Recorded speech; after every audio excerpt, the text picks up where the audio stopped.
নমস্কার, ভগবান শ্রী গণেশের নাম নিয়ে শুরু করছি।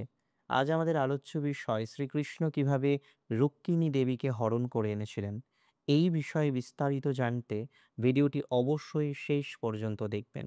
বিদর্ভ দেশে ভীষ্মক নামে একজন নরপতি ছিলেন।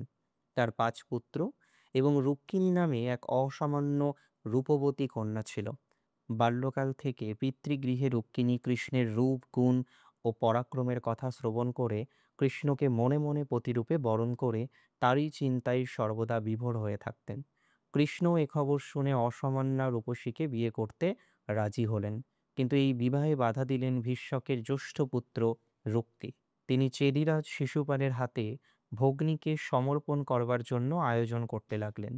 রুক্মিণী দুঃখিত মনে শ্রীকৃষ্ণের নিকট আত্মসমর্পণ পূর্বক গোপনে একখানি পত্র লিখে এক ব্রাহ্মণের দ্বারা সেই পত্র কৃষ্ণের নিকট প্রেরণ করলেন। রুক্মিণী লিখেছেন, হে কমললোচন, আমার বিয়ের দিন আসন্ন। তুমি তো জানো আমি বাল্য থেকেই তোমাকে মন প্রাণ উৎসর্গ করেছি। আমার অগ্রজ শিশুপালের সহিত আমার বিয়ে দিতে চান।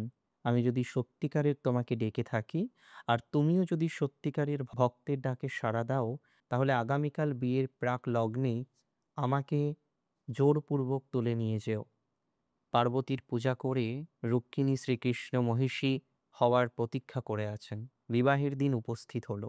রুক্মিণী দেবী অম্বিকা মন্দিরে পূজা দিতে গিয়েছিলেন। সেদিন রাজপথের কি দারুণ শোভা!